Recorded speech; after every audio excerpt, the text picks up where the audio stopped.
Al principio, al principio yo lo trabajaba porque no tenía mucha herramienta.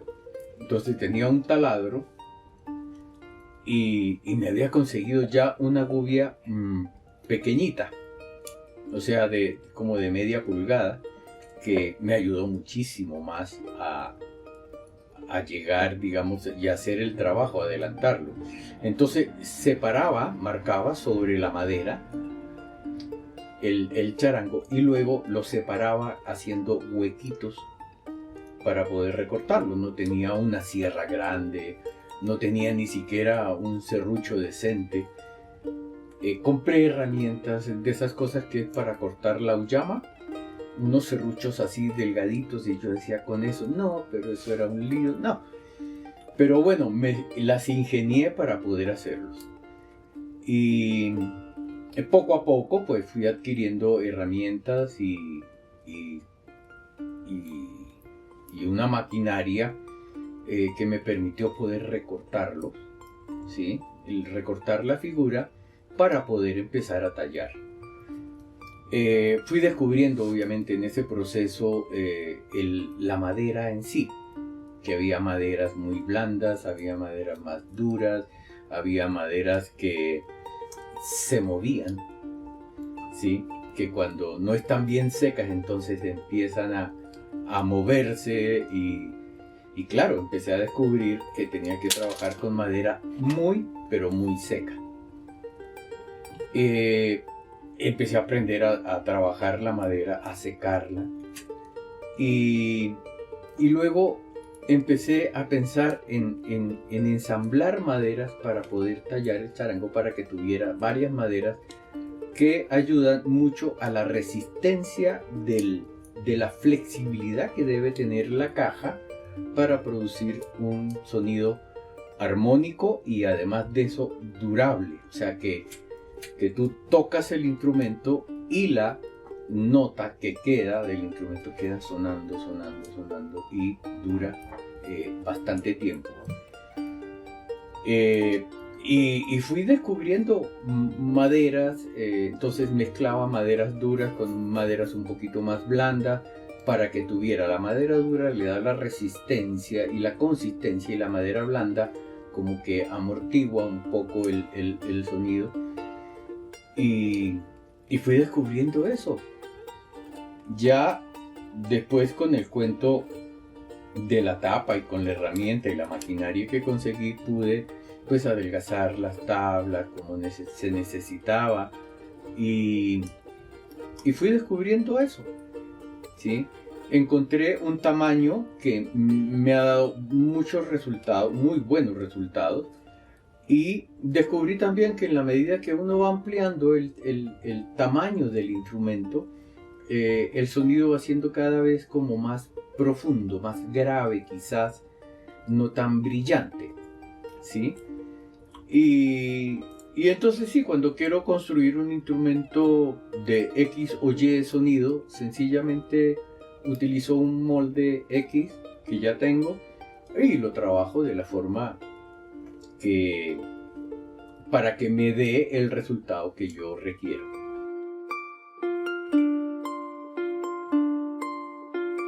Cuando es un instrumento hecho para una persona específica, ese individuo o individua, porque también hay muchas chicas que tocan charango, están siempre en mi cabeza. Y cada gubiazo que yo le pego a la madera es como si estuviera hablando con esta persona. O sea, es para ti, tarán, es para tal persona, y la tengo en mi cabeza siempre. Y obviamente la figura del instrumento es una cosa que yo tengo desde hace muchísimo tiempo. Cuando yo llegué a Colombia, me daba mucho por trabajar la madera. O sea, la verdad, desde muy niño yo hacía mis juguetes. Como a partir de los 6, 7 años yo hacía mis juguetes. Y aunque no jugaba con ellos, la verdad, mi juguete era, mi juego real era hacer las cosas, hacía cosas. Y esta talla siempre me llamó la atención la figura femenina. No sé si es una fijación que tengo muy tenaz, pero es la figura femenina, es la cintura, es la cadera, es esa armonía, digamos, que tiene esta figura. Y yo tallaba cuerpos femeninos, sin brazos, sin piernas y sin cabeza. Era solamente la figura corporal del torso. Y en este momento pues es muy sensual para mí trabajarlo, porque al seguir la figura del instrumento se sigue esa figura de la cintura y de la cadera femenina.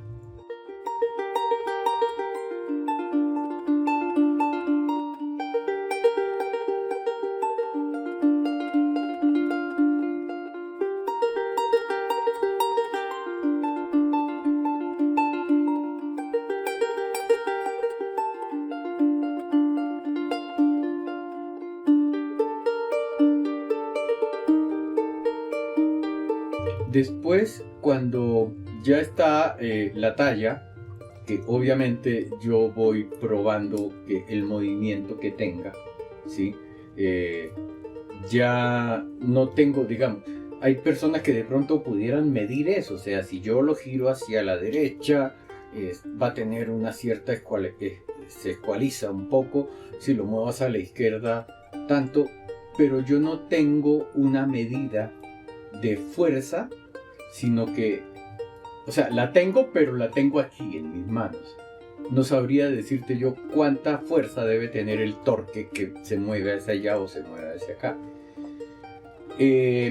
Luego se fabrica la tapa, y la tapa se va probando el sonido que tiene en los diferentes puntos, ¿sí? Al tener este sonido, yo voy buscando la capacidad que tiene el instrumento para reproducir ese sonido, que es un golpecito, y la duración que tiene, ¿sí? Descubrí que tocando un tambor, si tú lo golpeas en un costado, suena de una forma, y a medida que tú te vas acercando al centro, cuando golpeas en el centro es un boom, ¿sí?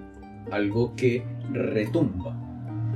Entonces descubrí que había que trabajar en función de eso, con el instrumento, con los instrumentos de cuerda, todos los instrumentos de cuerda.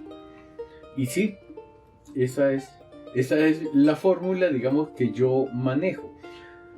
No sabría decirte exactamente qué sonido, qué duración, qué nota debe tener, porque pues todo eso es muy empírico. Yo la verdad no sé de esa ingeniería, ¿sí?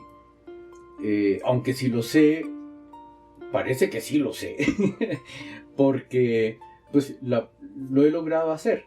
Ahora, no tengo una medida exacta, ¿sí? Y al encontrar ya el punto del puente, ¿sí? Pues se pega y se cuadra de ahí la entrastadura, ¿sí? Se busca que sea cómodo al tocarlo, ¿sí? Porque he visto instrumentos demasiado gruesos, por ejemplo, del mástil, que son incómodos para cogerlo. También instrumentos que son demasiado delgados ya, y eso ya tiene un problema de movimiento del mástil que tampoco es tan bueno. Y bueno, y luego ya empiezo a decorarlo.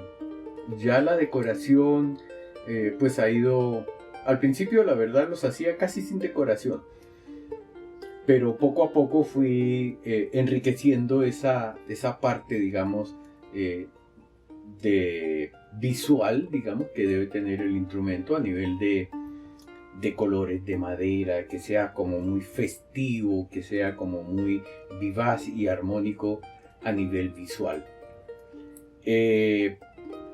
básicamente es eso. Y ya luego pues pongo a los charanguistas, aunque yo en algún momento toqué charango, eh, pongo a los charanguistas a que lo prueben y que me digan a ver cómo les parece. Y afortunadamente pues les ha gustado. A todos les ha gustado. He ido trabajando mucho con el cuento de la afinación del instrumento, porque generalmente los charangos vienen desafinados porque pues son hechos de una forma muy artesanal. Eh, y bueno, descubrí la afinación y la forma de la entrastadura y ya, ahora es cosa de ir reproduciendo y cada vez va mejorando un poquito más. O sea, yo pienso que si hay un 100%, estoy aproximadamente en un 89-90%. Y cada vez sube una comita más. Una comita más. Espero llegar en vida al 100% del sonido y de la calidad que requieren estos instrumentos.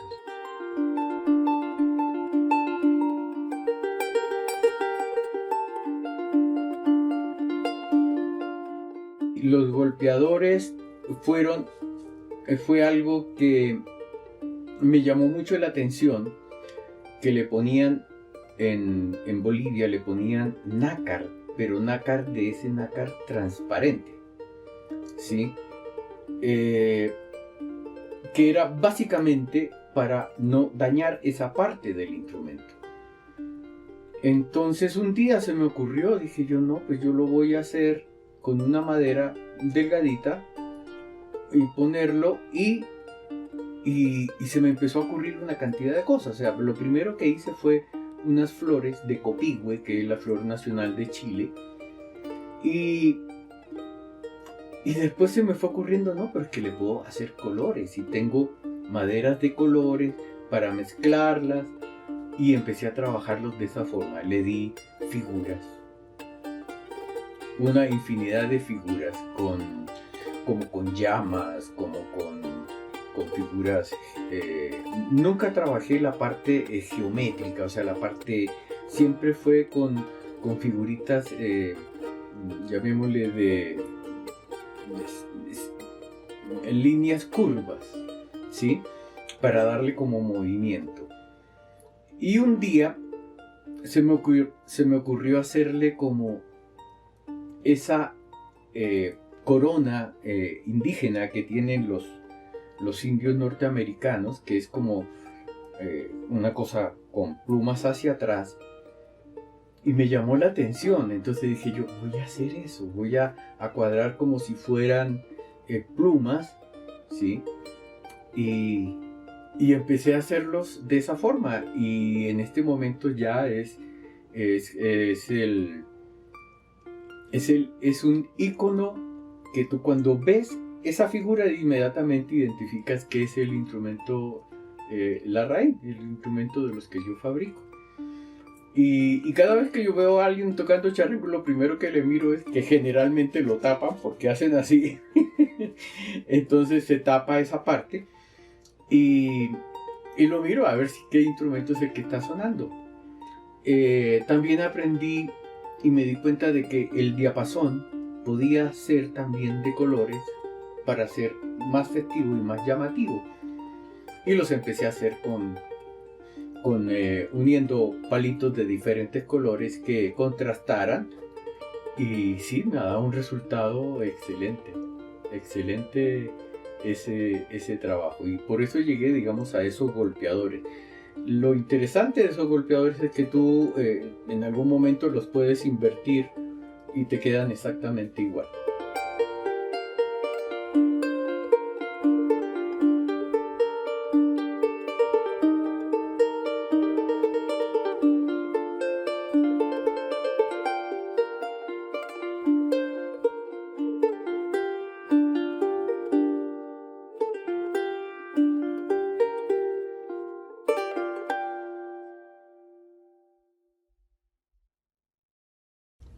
Toda la vida, desde que conocí a Inti Illimani, Quilapayún y todo este movimiento musical que se gestó en Chile en los años 70 hacia adelante, incluso antes, sí, un poco antes, me llamó mucho la atención el charango.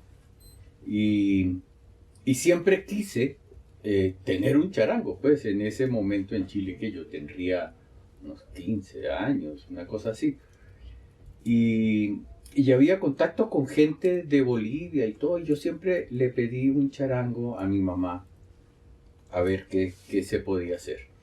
Llegó el golpe militar y después de ese golpe, pues mi madre tuvo que salir con mi padrastro del país porque a él pues tuvo algunos inconvenientes, lo tomaron prisionero y estuvo desaparecido como 3 meses hasta que al fin lo encontraron con Naciones Unidas y lo recuperaron.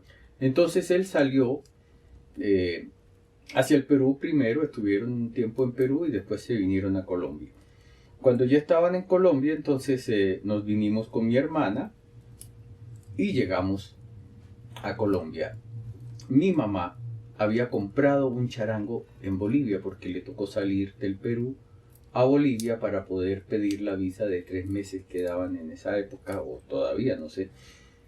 Y entonces cuando estuve en Bolivia compró un charango. Y ella me dijo, pues se lo regaló a mi padrastro, pero mi padrastro no toca ni el timbre.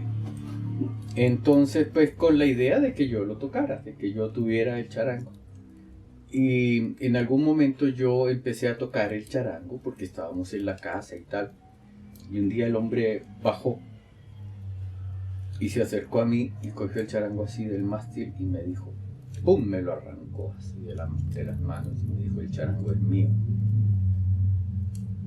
Dije yo, pues sí, mi mamá me dijo que se lo había regalado a él y es de él, yo no puedo hacer más nada. Entonces coincidió muy cercano a ese evento que tuve un inconveniente con él y yo me fui de la casa. Tenía exactamente 17 años cumplidos. Iba ya para los 18 porque pues yo me vine de Chile porque no quería hacer el servicio militar con ese estado de gobierno militar. Y porque eso implicaba un montón de cosas, ¿cierto? Dispararle a gente que uno no quería dispararle y matar gente. Entonces, por eso decidí venirme. Y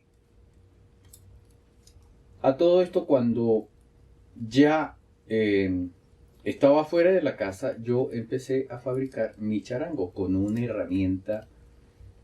No tenía gubias, que son para socavar, ¿no?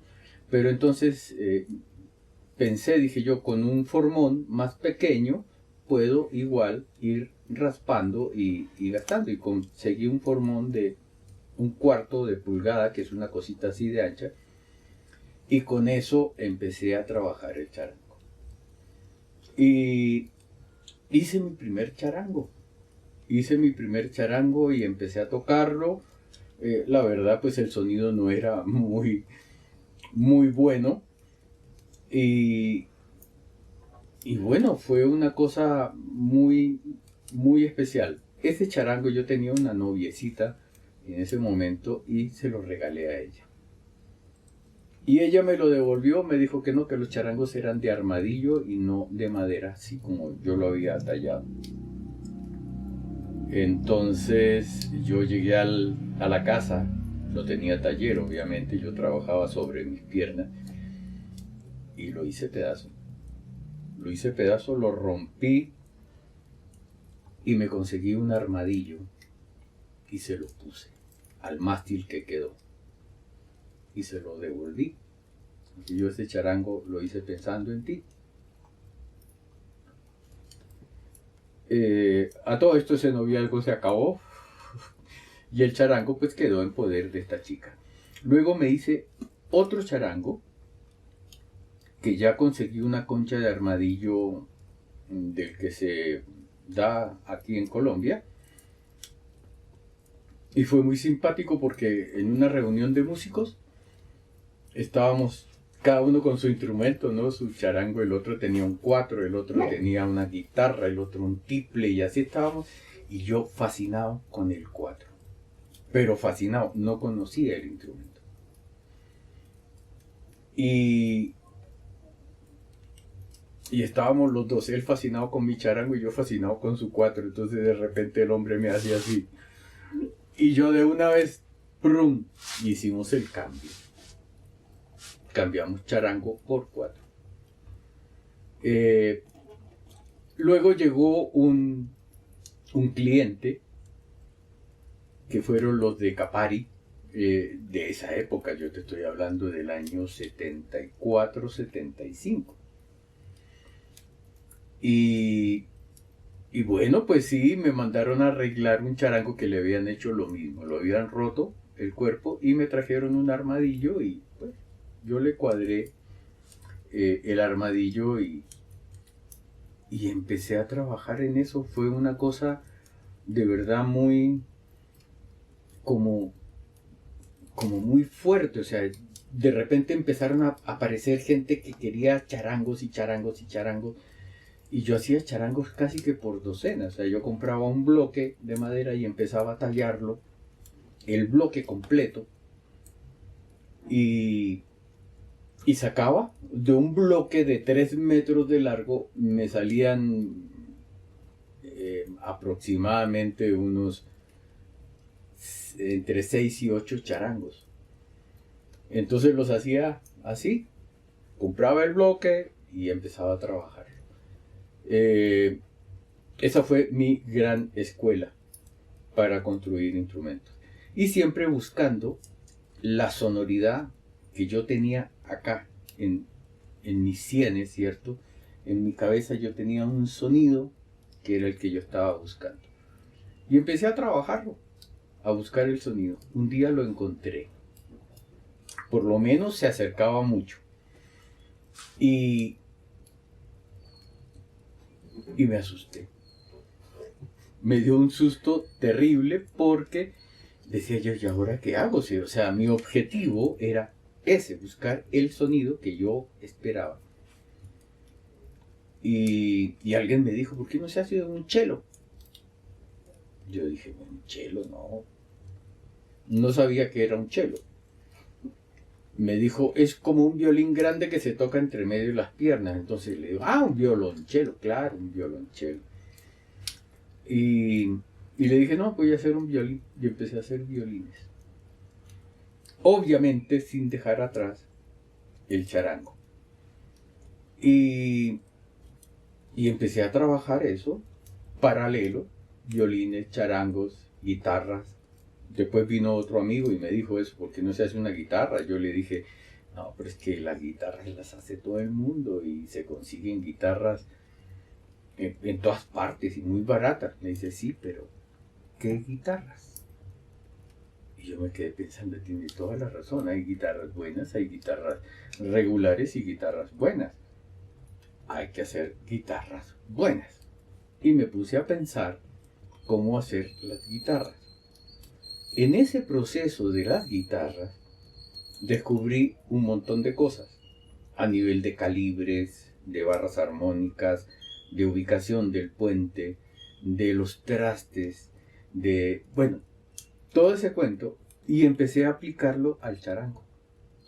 Y cada vez que fabricaba un charango y le ponía, digamos, todo ese conocimiento que había adquirido con la guitarra, pues cada vez sonaban mejor. Llegó un momento en el que, pues para mí era normal, pero todo el mundo se sorprendía de la sonoridad. Entonces, pues seguía haciendo charango porque la gente estaba necesitando ese instrumento, no se conocía aquí. Y a la gente le empezó a gustar, ¿sí? A los músicos.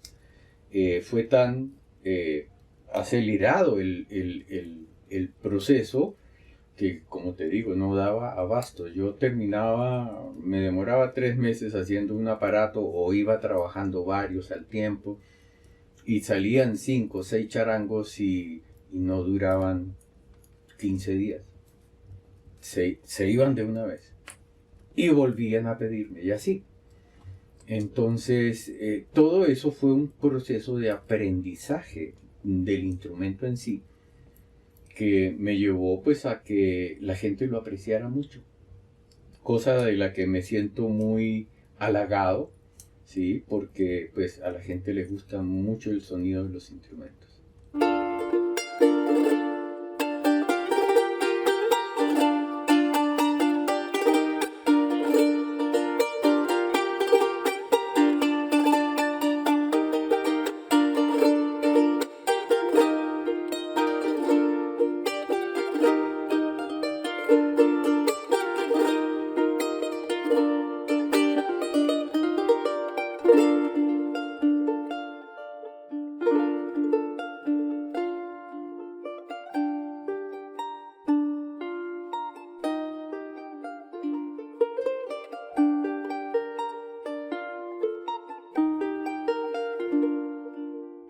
Afortunadamente, en este momento, la gente ha hecho comentarios bastante favorables para mí con respecto a mis instrumentos. Y la recomendación que le hago yo siempre a todo el mundo: no mire la marca. Por favor, siempre que usted vea un instrumento, tóquelo, pruébelo y decida qué es lo que a usted le gusta. Mucha gente, o sea, yo estuve en España y probé algunas guitarras, como 5 guitarras, y la quinta guitarra que me sacaron, después que yo le dije, no me gusta, no me cuadra, la quinta guitarra que me sacaron, la probé y yo ya tenía aquí en mi cabeza el sonido de mis guitarras. Y le dije, yo esta sí me gusta. Después que me dijeron que no tuviera cremallera, que no la fuera a rayar porque venía en un estuche espectacular. Y le dije yo, sí, esta guitarra me gusta. ¿Qué costo tiene? ¿Por qué razón? Yo estaba buscando el sonido que yo ya había adquirido con las guitarras y con todos los otros instrumentos a nivel de duración del acorde, por ejemplo. Y me fui de espalda con el precio. 12.800 euros. Yo dije, saqué la cuenta en pesos colombianos. Dije, yo la estoy vendiendo por un 10% de lo que vale esta guitarra. O sea, el sonido que yo estoy ofreciendo, que era el sonido que me ofrecía esa guitarra de ese costo, yo la estoy dejando por un 10% de lo que debía cobrar.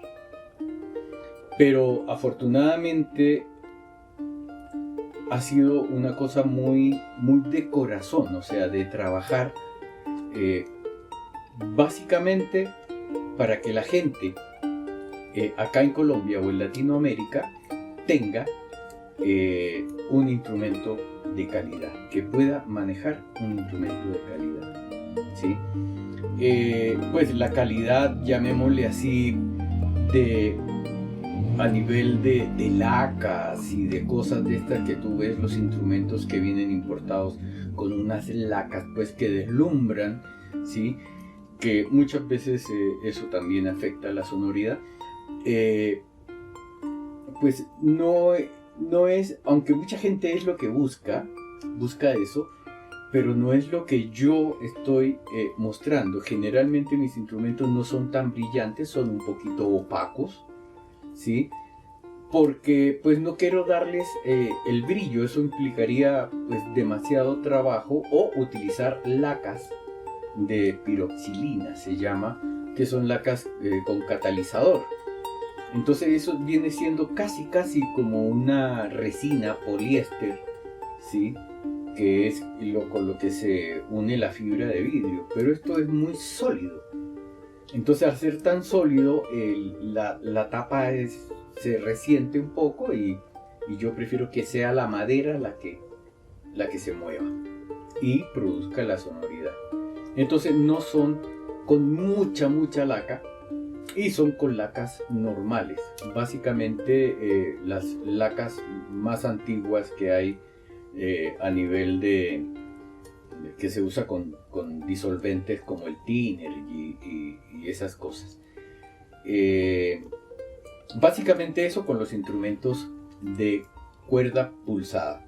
Para los instrumentos de cuerda frotada, como los violines y esas otras cosas, utilizo otro tipo de laca que se llama goma laca, que pues también le llaman tapaporos, porque eso sirve mucho, se echa como muñequilla para sellar la madera.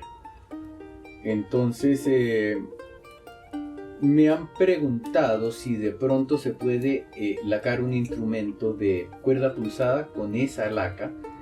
Y sí se puede, pues era la laca que se usaba en el medioevo, ¿sí?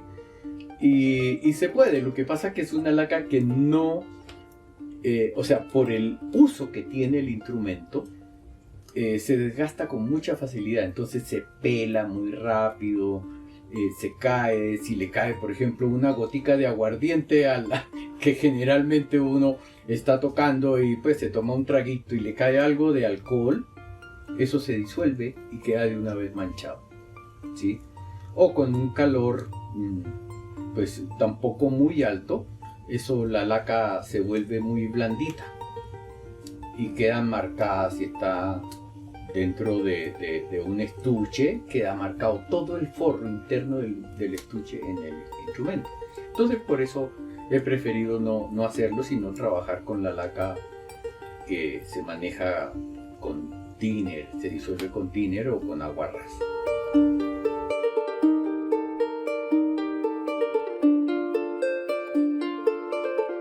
A ver, lo que más puedo decirte yo con respecto a mis instrumentos, a mí me gustan. A mí me gustan y el hecho que a la gente le guste es lo que a mí me satisface. Y de verdad me sorprende, o sea, cuando yo termino un instrumento, pues nunca estoy completamente satisfecho. Siempre digo, o le encuentro algo que pude haber mejorado más este punto, pude haber hecho mejor esto, lo pude haber combinado mejor los colores. Siempre hay algo que no me queda como yo quisiera, ¿sí? Pero me sorprende mucho después que yo termino el instrumento. La gente se lo lleva y a la postre, después de un año o 2 años, yo lo vuelvo a ver y me sorprende verlos tan hermosos, ¿sí? O sea, yo me sorprendo de verlos después de un tiempo. Pero cuando los termino siempre le encuentro, ay, aquí le faltó un poquito de acá, no sé cuánto, pero cuando los vuelvo a ver, no, se siente una satisfacción muy grande de lo que se ha hecho y del trabajo en sí que se le mete. Ahora, sí, el trabajo que yo le meto a los instrumentos es largo. Yo trabajo de 8 de la mañana a 10, 11, 12 de la noche, a veces hasta la madrugada, ¿sí? En este momento, pues ya la edad, uno se va volviendo viejo, va teniendo menos fuerza, pero igual, trabajo hasta tardecito.